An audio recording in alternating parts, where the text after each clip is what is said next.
A sea scorpion as long as a grown man once hunted in the dark. Stranger still was the shark that grew a circular saw inside its own jaw.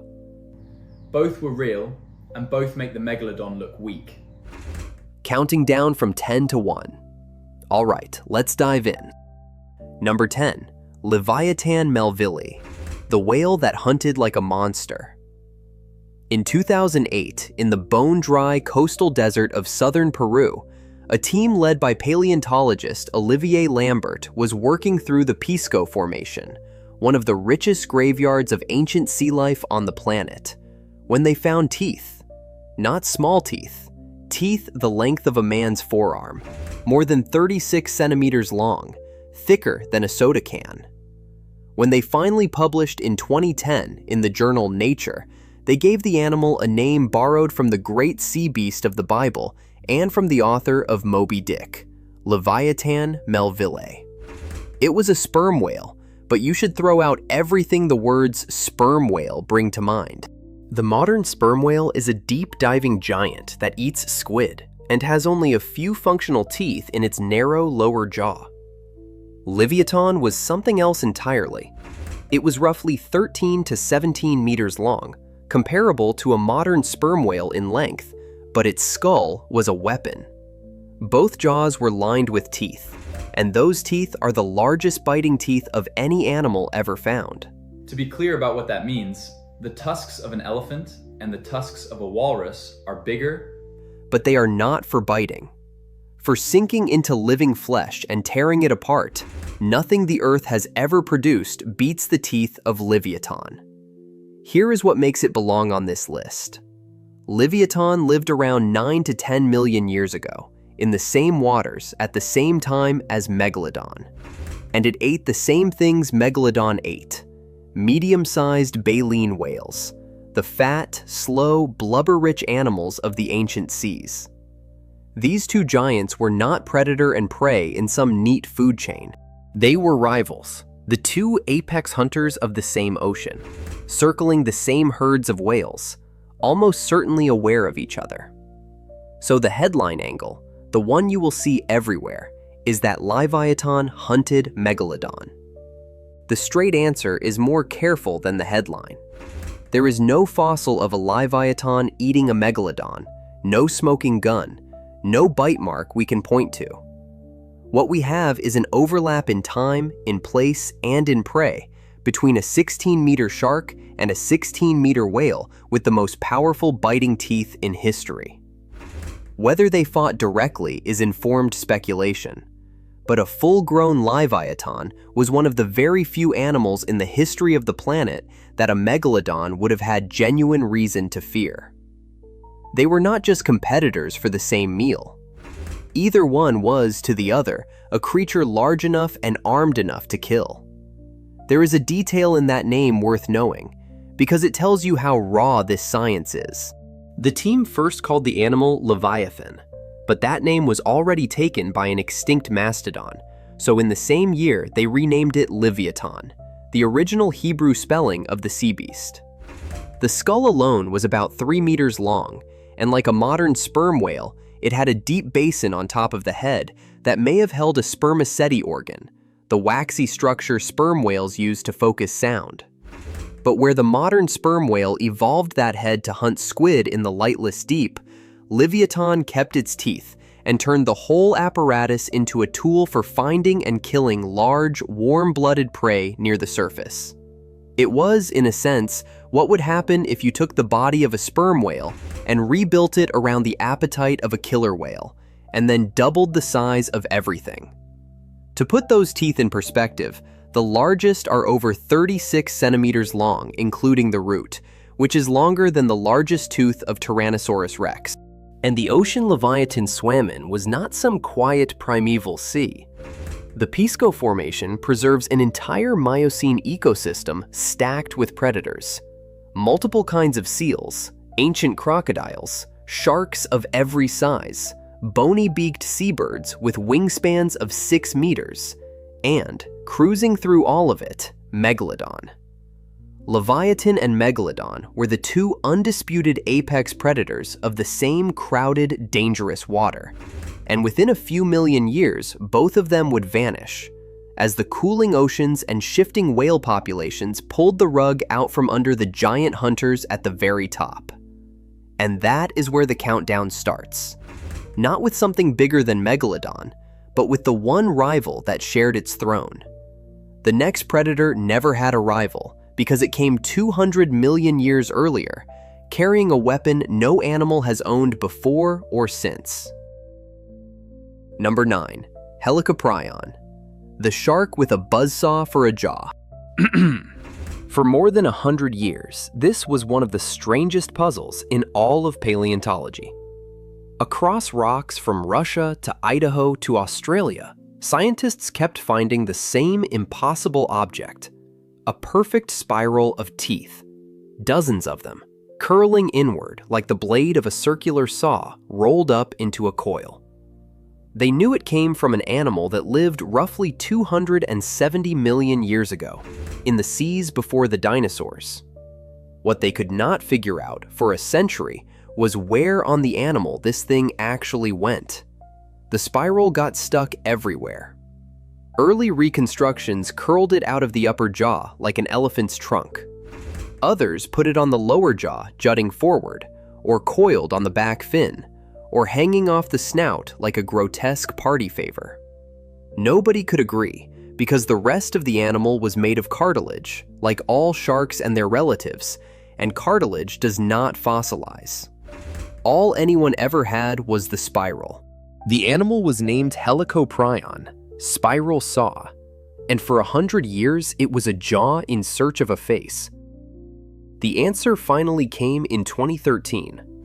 A team led by Leif Tapanila put one of the best preserved spiral fossils through a CT scanner, the kind of medical imaging that can see structures hidden inside solid rock. And the scans settled it.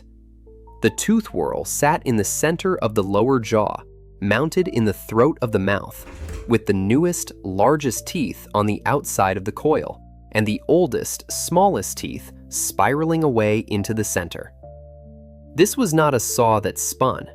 As the animal closed its mouth, the whorl rotated slightly backward, and the teeth caught prey, sliced it, and dragged it down the throat, all in one motion. Old teeth were never shed. They just kept curling inward as new ones grew, until the animal carried its entire lifetime of teeth wound into a single spiral inside its own head. The scans revealed something else, too. Helicoprion was not, strictly speaking, a shark. It belonged to a cousin branch, the group that today is represented by the ratfish and chimeras, the strange deep-water relatives of sharks. So the most shark-like weapon you can imagine, a living, circular saw of teeth, belonged to an animal that was not quite a shark at all.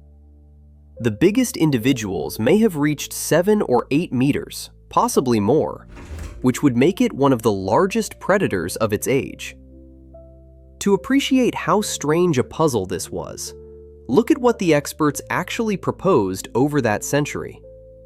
Some uncoiled the spiral and hung it off the tip of the upper jaw, like a saw blade on a sawfish. One famous early reconstruction curled it up out of the snout entirely. Others mounted it on the dorsal fin, or had it flopping from the lower lip, or even suggested it sat in the throat as a defensive structure. Every guess was a confession of the same problem. You cannot reverse engineer an animal from one body part when every other part has dissolved.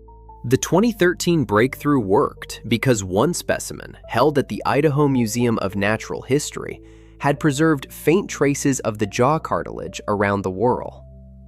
When the CT scanner mapped those traces, the geometry locked into place. The whorl filled the midline of the lower jaw, and crucially, the animal had no grinding teeth in the upper jaw to match it.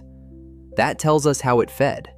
This was not a crusher of shells. It was a slicer of soft bodies, almost certainly the squid-like cephalopods that filled the seas of its day. drawn in and sectioned as the lower jaw rolled closed and the spiral carried the pieces inward. And here is the part that makes Helicoprion quietly heroic. It lived through the Permian, and at least some forms appear to have survived into the early Triassic, which means this animal carried its impossible saw straight through the largest mass extinction in the history of life, the event that killed off the great majority of marine species. The buzzsaw shark outlasted the apocalypse. No animal alive today has anything like this. Megalodon, for all its size, had a mouthful of teeth that worked the way teeth normally work. Helicoprion carried a weapon evolution built exactly once and never made again. Number 8 went the other way entirely. It threw its teeth away altogether and bit harder without them. Number 8. DUNKLEOSTEUS TERRELLI, the bite that did not need teeth. 360 million years ago, long before there were sharks worth fearing, long before anything had crawled onto land to stay, the top predator of the world's oceans was a fish encased in bone. DUNKLEOSTEUS TERRELLI was a placoderm, an armored fish, and the front third of its body was wrapped in thick bony plates like the hull of a warship. It had no teeth. What it had instead was worse. Its jaws ended in 2 long, self-sharpening blades of bone. Every time the mouth closed, the upper and lower plates ground against each other and re-sharpened their own edges, the way a pair of scissors stays sharp through use. This was a guillotine built into a face, and the muscles driving it were extraordinary. A study by Anderson and Westneat, modeling the jaw mechanics, found that DUNKLEOSTEUS could snap its mouth shut in a fraction of a second and bite down with a force at the fang tip among the highest ever calculated for a fish, concentrated into those bony blades with enough pressure to shear through armor, bone, and the bodies of other placoderms. It could have bitten most of its contemporaries clean in half. Fossils show that it sometimes did, and that it even bit members of its own species. We have found their shed, regurgitated meals, balls of half-digested fish bones spat back up, which tells us this animal ate, vomited, and went back for more. Now here is the twist that almost nobody has caught up to yet, and it is a good example of how this science actually moves. For decades, every textbook and museum drew DUNKLEOSTEUS as a 6 to 10 meter leviathan, a monster the size of a small whale.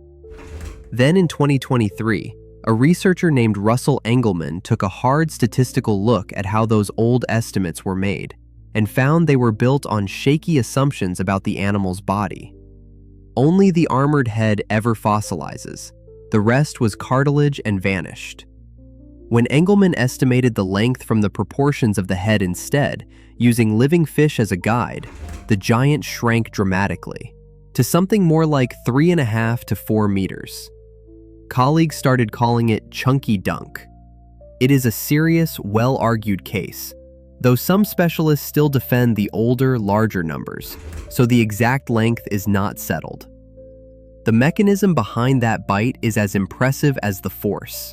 Anderson and Westneat showed that the skull worked as a 4-bar linkage, a set of linked bony levers that let the animal throw its mouth open in as little as a 50th of a second. Opening that fast did 2 things at once. It created a sudden vacuum that sucked prey inward, and it cocked the jaws to slam shut with crushing power. So DUNKLEOSTEUS did not simply bite, it inhaled its victim and guillotined it in the same convulsive snap. It was the apex predator of the Devonian, the period nicknamed the Age of Fishes, and it preyed on everything in reach, including early sharks like Cladocellaceae, other armored fish, and, as the bite marks gouged into fossilized DUNKLEOSTEUS armor prove, its own kind. This was a cannibal in a suit of bone. Whatever its exact length, the weapon is not in dispute. Heavy frontal armor, a self-sharpening pair of bony shears, and one of the fastest, most powerful bites ever modeled in a fish. And then, at the very end of the Devonian, Dunkelosteus vanished, swept away in one of the great mass extinctions, leaving the oceans to be slowly reinvented by the sharks it used to eat. So is Dunkelosteus a fraud on a list like this? Not even slightly. And this is the point worth sitting with. Shrinking it to 4 meters does not weaken the bite. It concentrates it. Picture a 4-meter animal, stocky and dense, fronted by armor and tipped with self-sharpening bone blades, biting with some of the highest force ever measured in a fish. It did not need to be the size of Megalodon.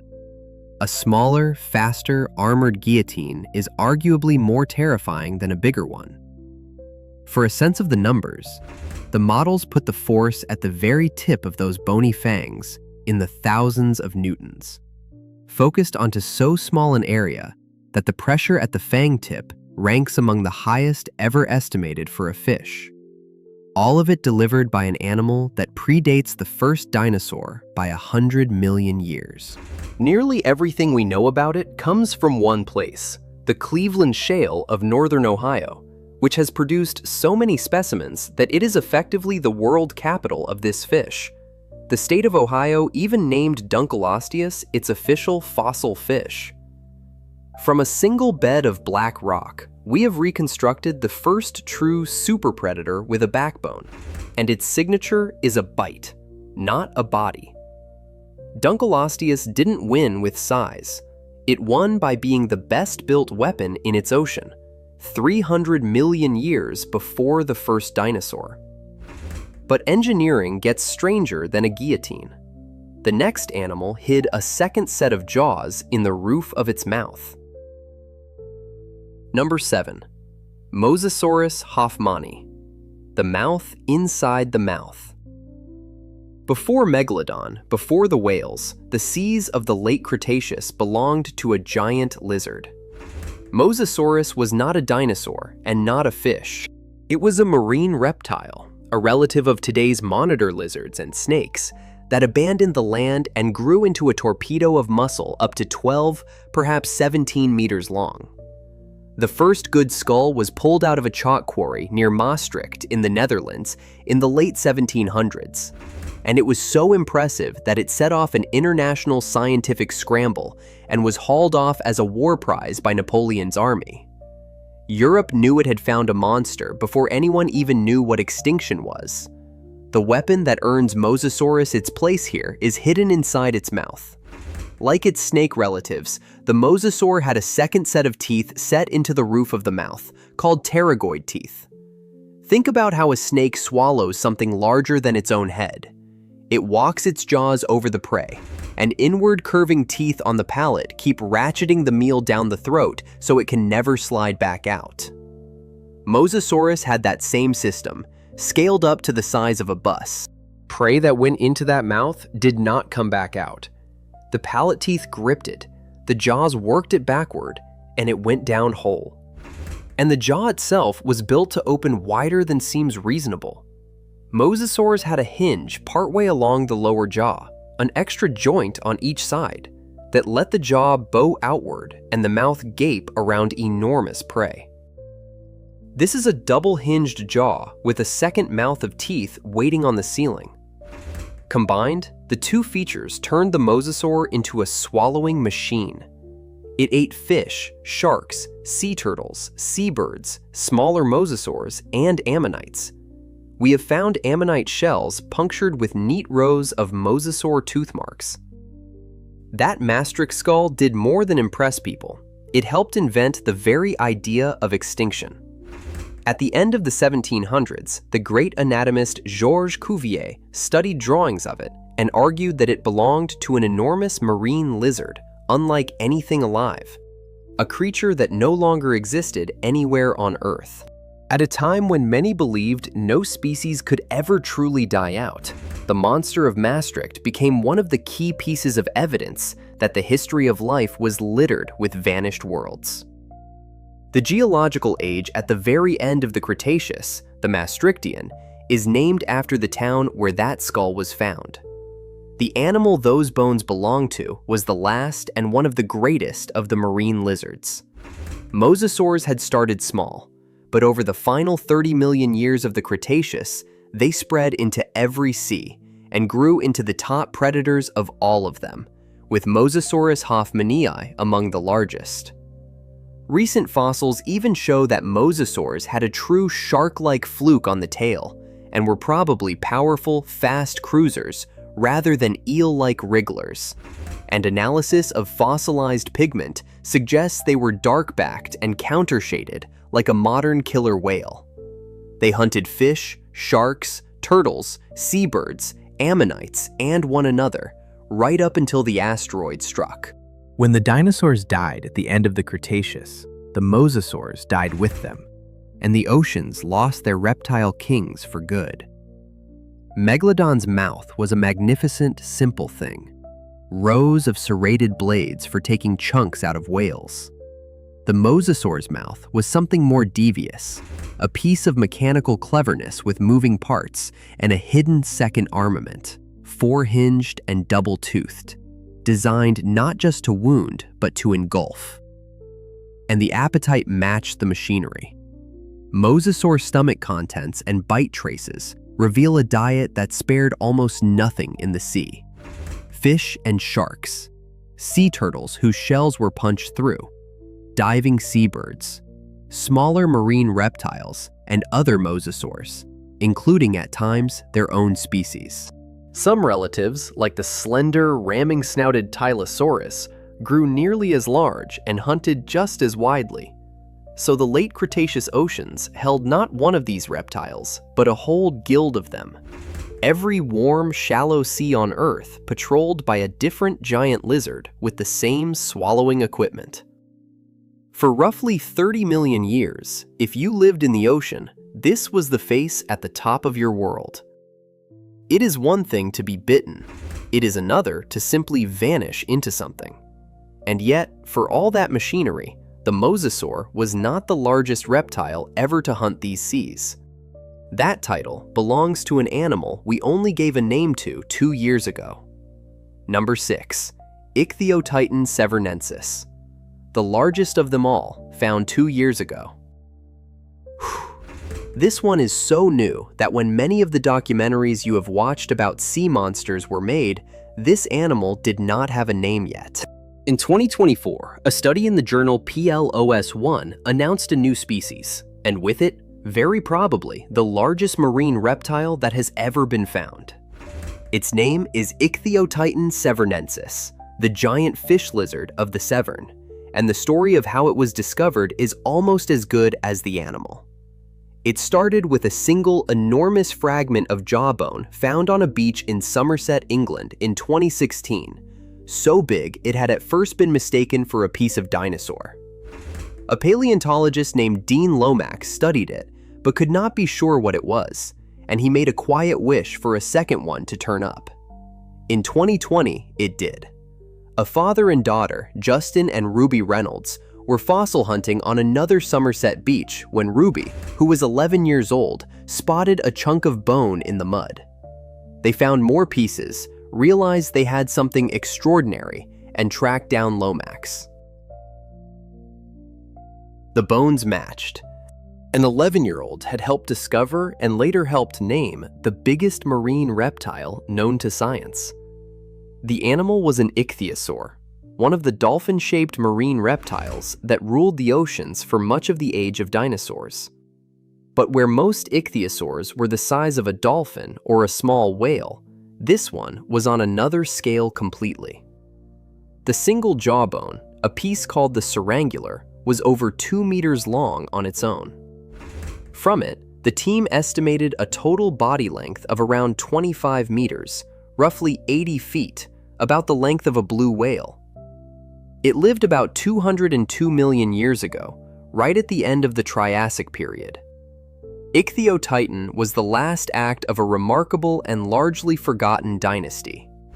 For much of the age of dinosaurs, the oceans were ruled by ichthyosaurs, and a handful of them had grown to titanic sizes tens of millions of years before this one.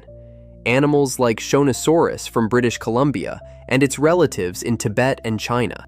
Then those giants disappeared, and for 13 million years, nothing approached their scale, until ICHTHYOTITAN appears at the very end of the Triassic, a final enormous echo of that lost age of sea giants. Shortly after, an extinction event at the close of the Triassic wiped the giant ichthyosaurs out entirely. Ichthyosaurs as a group survived a while longer, but never again grew anything like this big, and they were gone completely by around 94 million years ago. What lets researchers say anything at all about an animal known from 2 jaw bones is the microscopic structure of the bone itself. When the team sectioned the newer fossil, they found a distinctive internal growth pattern, the same odd, spongy architecture seen in other giant ichthyosaur jaws, and it showed that this individual was not yet fully grown. The largest marine reptile ever described was still getting bigger when it died. There is something almost vertiginous about that. We are looking at the upper edge of what we know reptiles in the sea could become, and the fossil is telling us, plainly, that the edge was further out than this. And the entire window onto it exists because amateur collectors, a retired enthusiast, and a father with his 11-year-old daughter walked the right beaches and recognized that the strange heavy bones at their feet mattered. This is cutting-edge science built on thin evidence, and it pays to be clear about the limits. We do not have a skeleton. We have jawbones, and a size estimate scaled up from them, and it is entirely possible the animal carried a proportionally large head on a more compact body.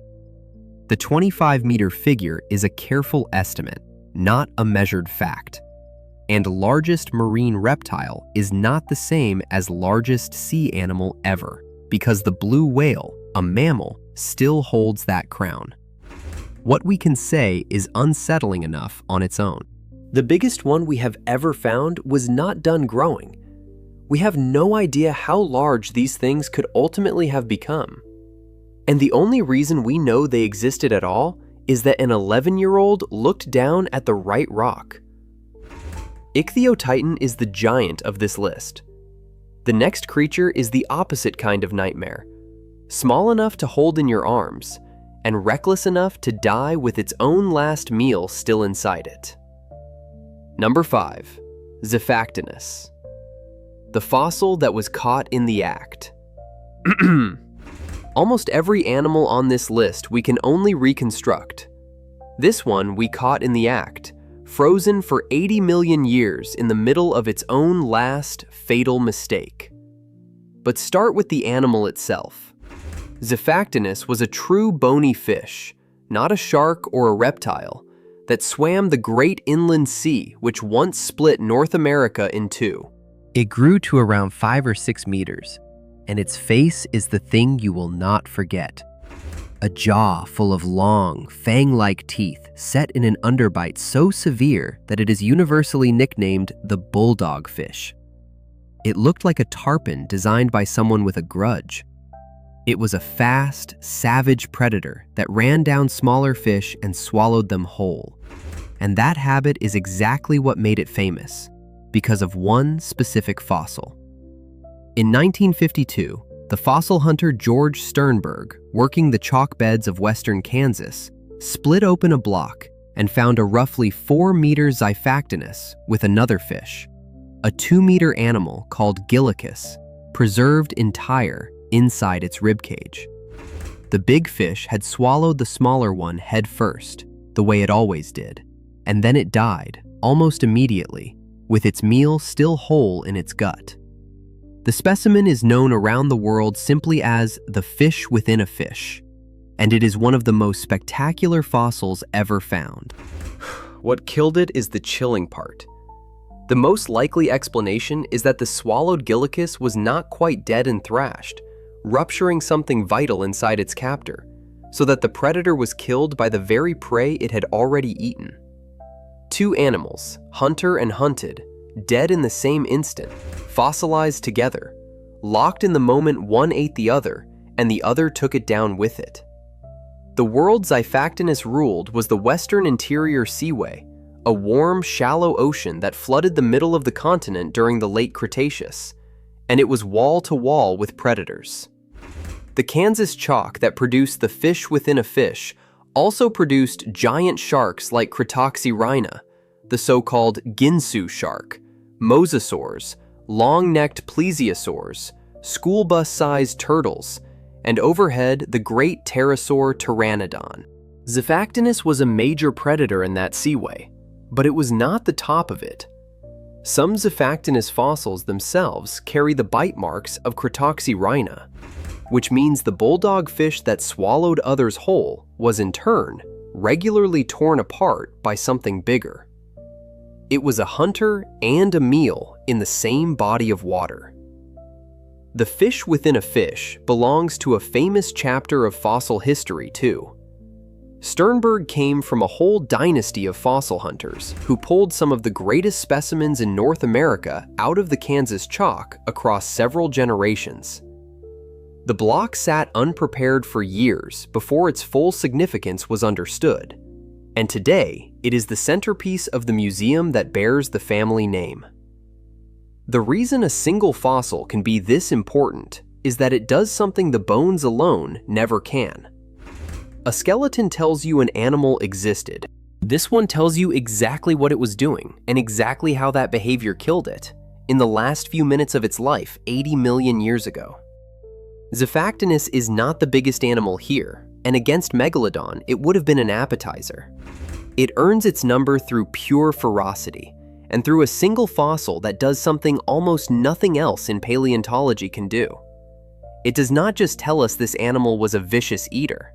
It shows us, caught red-handed, the exact instant that recklessness killed it. Every monster so far has had a backbone. The next one does not, and it is the reason nothing was ever truly safe in an ancient sea. Number 4. JAEKELOPTERUS rhenaniae, the sea scorpion the size of a man. Stop and reset your expectations, because everything on this list so far has been a vertebrate, an animal with a backbone. This one is not. This one is the reason you should never feel completely safe in an ancient ocean.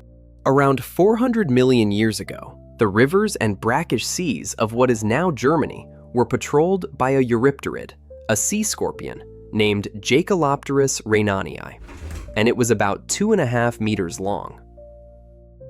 That makes it the largest known sea scorpion, and one of the largest arthropods of any kind ever to have lived. Let that image land for a second.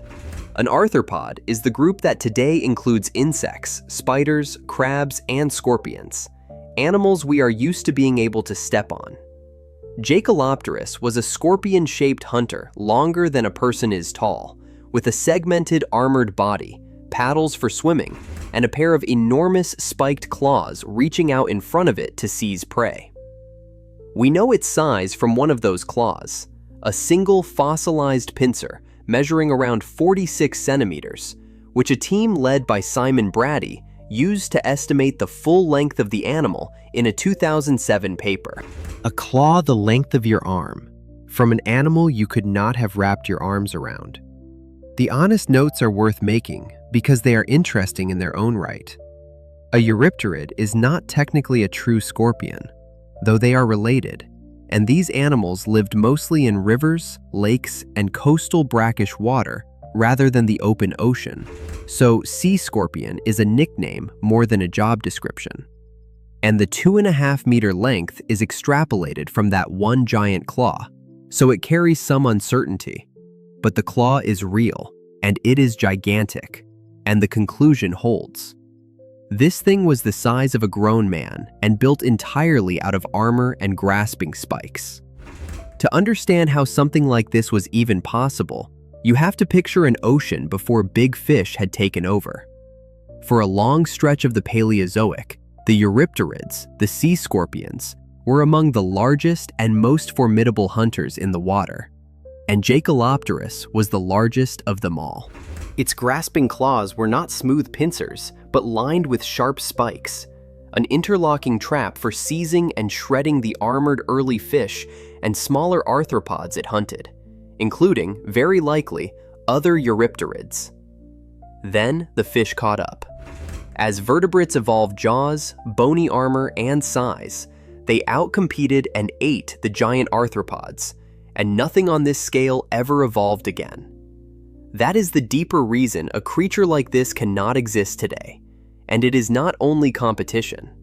An arthropod wears its skeleton on the outside, and to grow it has to molt, shedding the whole shell and swelling before the new one hardens. At 2.5 meters, every molt would have left the animal enormous, soft, and utterly defenseless for hours or days, a window of vulnerability that scales badly the bigger you get. Between the rise of the vertebrates and the brutal arithmetic of molting, the age of giant sea arthropods closed and never reopened, which means JAEKELOPTERUS is not just frightening. It is a glimpse of a kind of monster the Earth tried once, at full size, and then quietly retired. It belongs on this list precisely because it breaks the pattern. Megalodon is frightening in a way we understand. It is a big shark, and we know what sharks are. JAEKELOPTERUS is frightening in a way that bypasses logic and goes straight to something older in the brain, because it is a bug the size of a human being, with claws, coming toward you through dark water. There is one more ingredient that made these giants possible, and it was in the air and the water itself. The Paleozoic world that produced the sea scorpions, and later the dragonflies with hawk-sized wingspans, had spells of unusually high oxygen, which helps an animal that breathes through a primitive, inefficient system reach a larger size before it suffocates. Water did the rest, holding up a heavy, armored body that on land would have collapsed under its own shell. Take away the oxygen, add the vertebrates, and factor in the helplessness of every molt, and you have a precise recipe for why the Earth built a 2.5-meter scorpion once, and then closed the door. We live, thankfully, on the other side of that door. Megalodon makes you afraid of the deep. This thing makes you afraid in a way you can't quite explain. But fear can be sold to you too. And the next animal was marketed to the world as the deadliest sea monster ever found, right up until the science caught it lying. Number 3. PLIOSAURUS FUNKEI, the legend that science had to cut down to size. This entry is a monster and a cautionary tale at the same time, which is exactly why it belongs here. In 2009, a team digging on the frozen Arctic island of Svalbard announced something spectacular. An enormous Jurassic sea reptile, a pliosaur. A short-necked, four-flippered hunter with a head like a crocodile, scaled up to nightmare size. The press gave it a nickname that went around the world. They called it Predator X. And the claims that came with it were staggering. 15 meters long. 45 tons. A bite, they said, 4 times more powerful than Tyrannosaurus rex. Strong enough to crush a small car. For a few years, Predator X was the undisputed king of every deadliest sea monster list on the internet. And then the actual science arrived. And it did what good science does. It told a more careful, less convenient story. When the specimens were formally studied and the animal was given its real name, Pliosaurus funkei, in 2012, the numbers came down. The fragmentary, frost-shattered skeletons did not support 15 meters. The length was revised to a still immense 10 to 13 meters. And the famous bite force, that headline-grabbing 4 times T-Rex, turned out to rest on very shaky ground, because the team never actually had a complete skull to measure. As one of the describing scientists admitted, you cannot finish a proper bite force analysis on a skull you do not fully have. The dig that produced it was its own kind of epic. Over 8 field seasons on Svalbard, north of the Arctic Circle, a University of Oslo team led by Jorn Hurum recovered around 40 marine reptile skeletons from the frozen ground. The pliosaur among them shattered by thousands of years of freeze and thaw into a jigsaw of fragments. That damage is the heart of the problem.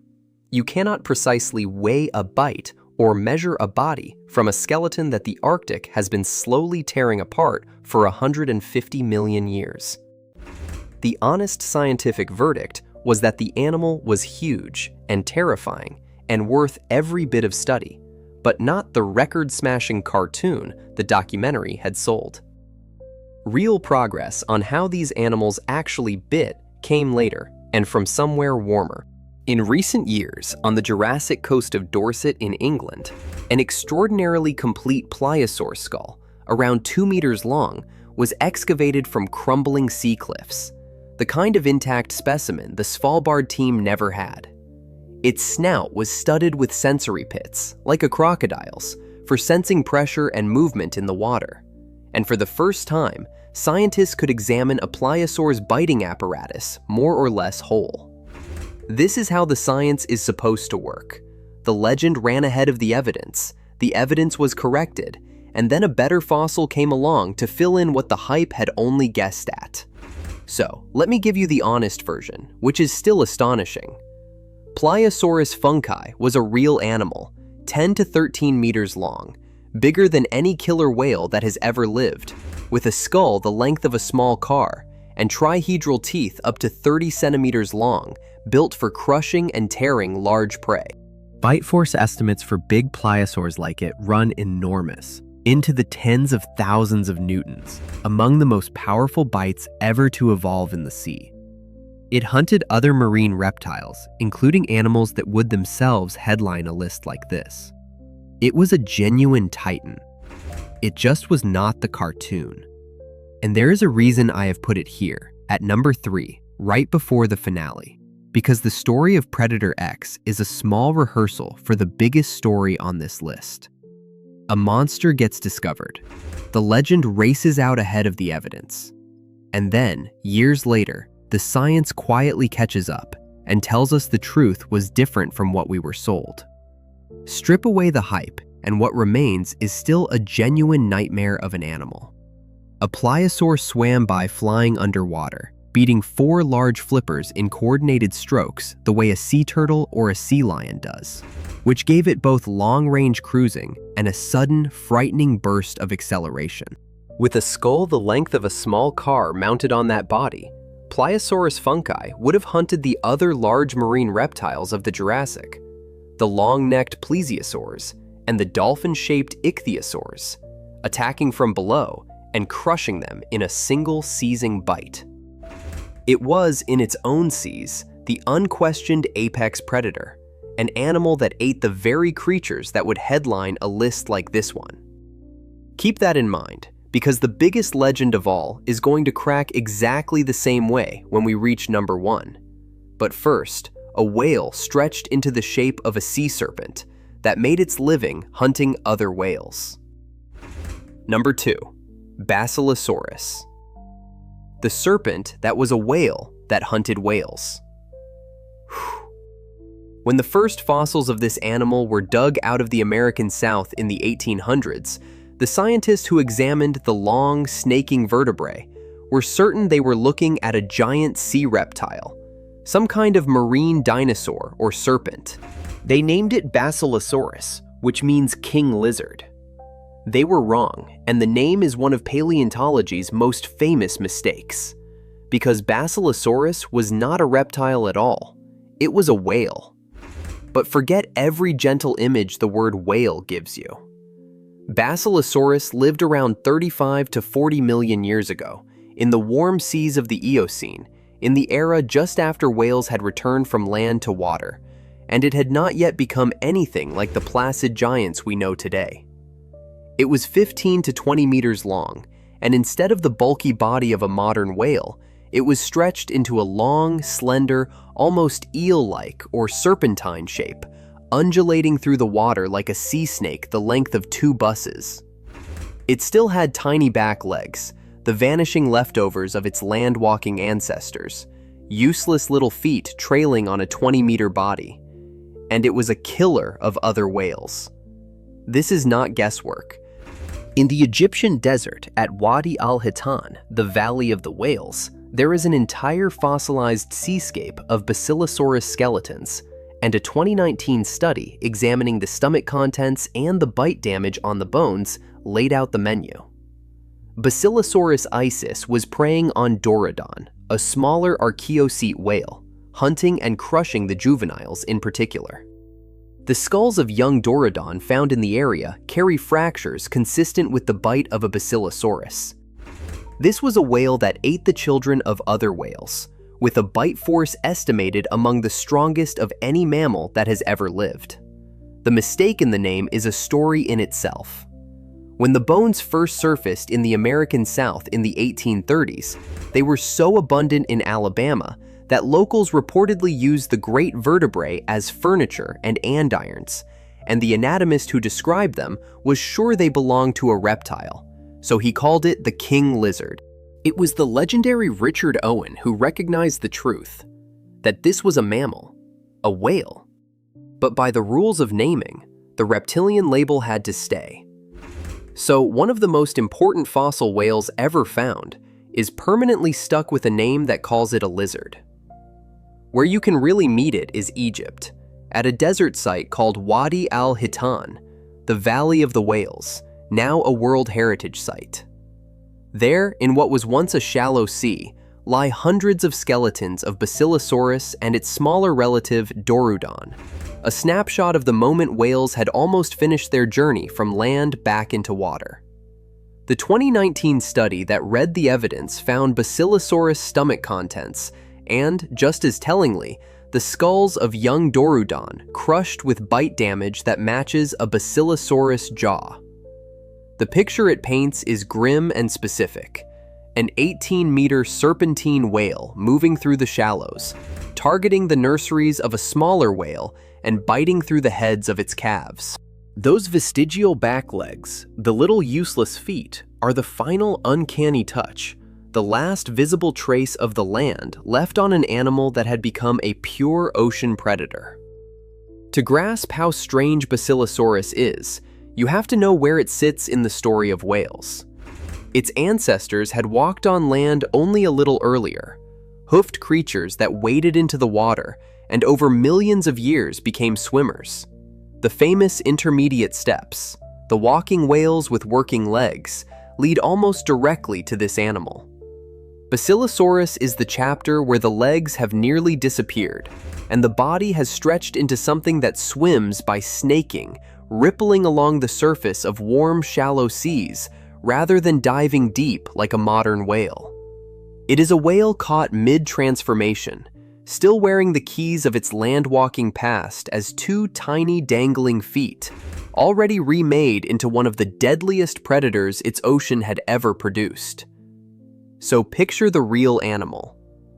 Not a shark, not a reptile, but a 20-meter mammal shaped like a serpent, with the stubs of feet, cruising the Eocene Ocean and crushing the skulls of smaller whales. Megalodon, the shark we are about to meet, hunted whales by ambushing them and tearing off chunks. Basilosaurus was a whale that had turned hunting other whales into a way of life, tens of millions of years before Megalodon's first tooth ever formed. Which brings us, at last, to Megalodon itself, and to the discovery that the creature in your head, the one on every poster and every movie screen, never actually existed. Number 1. Megalodon. Everything you think you know is wrong. And so we come to the monster the whole list was named after, Ototus megalodon. The largest predatory shark that ever lived, the animal whose teeth, some as big as a human hand, have been turning up for so long that ancient people thought they were the petrified tongues of dragons. Megalodon is real. It was enormous, and it was, for millions of years, the apex predator of the entire ocean. None of that is in question. What is in question, after the last 2 years, is almost everything else. Because the megalodon in your head is built on a guess that new science has quietly demolished. Here is the guess. Because no complete megalodon skeleton has ever been found, only teeth and a handful of vertebrae, scientists for decades reconstructed it by taking the great white shark, the most famous large predatory shark alive, and simply scaling it up. Picture a great white the size of a school bus, and you have the classic megalodon. Stocky, muscular, blunt, a swimming wall of teeth. Every movie, every museum model, every drawing you have ever seen comes from that one assumption. Megalodon was a giant great white. It seemed obvious. In January of 2024, a team of 26 shark experts publishing in the journal Paleontologia Electronica said, in effect, that the obvious answer was wrong.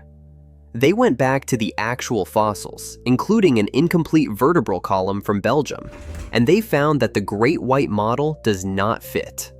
The vertebrae are too slender, too gracile, to have supported the bulky, stocky body everyone had imagined. A scaled-up great white that size would have a spine too weak to carry its own muscle, so the body had to be different. Their conclusion, refined in follow-up work, is that Megalodon was not a colossal great white at all. It was long and slender, proportioned more like a modern mako or even a lemon shark, a streamlined cruiser rather than a bulldog. And this is where the new picture becomes genuinely profound, because it answers a question nobody had quite solved: why this shark could get so big in the first place. The same researchers pointed out that a stocky, great white body shape becomes hydrodynamically impossible above about 7 meters. It simply costs too much energy to drag that much bulk through water. Every truly gigantic swimmer alive today, the whale shark, the basking shark, the great whales, is long and slender for exactly this reason. So Megalodon was not big despite being slender. It was big because it was slender. The streamlined shape was not a cosmetic detail. It was the very thing that allowed the animal to become a giant. How big? Even that is moving. The slender body reconstruction pushes estimates of the largest individuals from the familiar 15 to 18 meters out toward 20, and in the most recent and most debated work, as far as 24 meters. Hold the uncertainty honestly. These are estimates extrapolated from teeth and partial spines, not measurements of a skeleton, and scientists are still arguing about them. But the direction is clear. The animal was probably longer, leaner, and faster looking than the stocky tank we grew up with. Start with the teeth, because for centuries they were all anyone had, and they have a history of their own.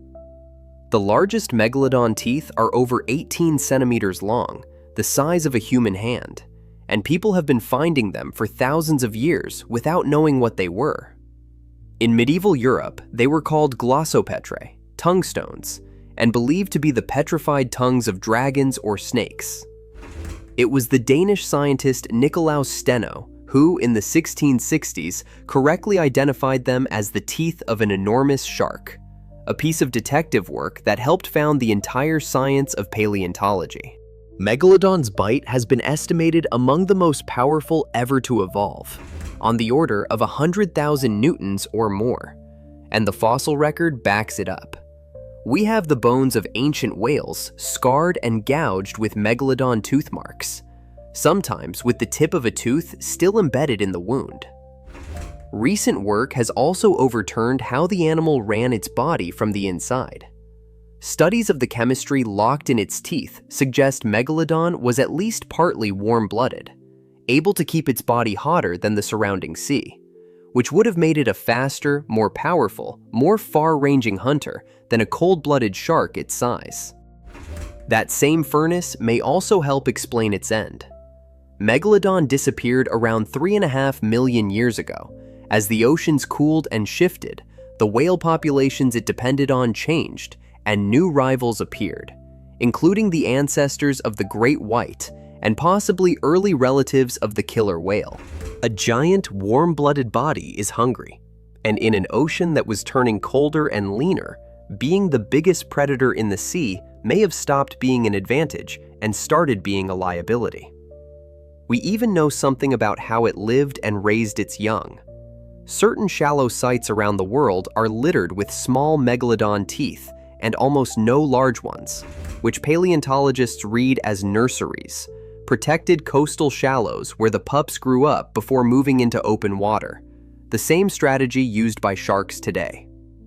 As adults, they appear to have attacked the largest whales with grim efficiency, and bite marks on fossil whale bones suggest they sometimes went for the flippers and tail first, crippling the animal before moving in to feed. And it is worth being clear that the science here is still in motion. The slender body reconstruction is itself an interpretation built on incomplete fossils, and researchers continue to argue over the exact shape, the exact length, and how fast this animal really swam. We are not watching a final answer. We are watching a famous animal being actively rebuilt in real time. So everything you thought you knew about Megalodon is wrong, and the truth is somehow stranger and more impressive. It was not a monster great white. It was a unique, streamlined, ocean-spanning super predator, shaped by the physics of giant size into something that has no exact living equal.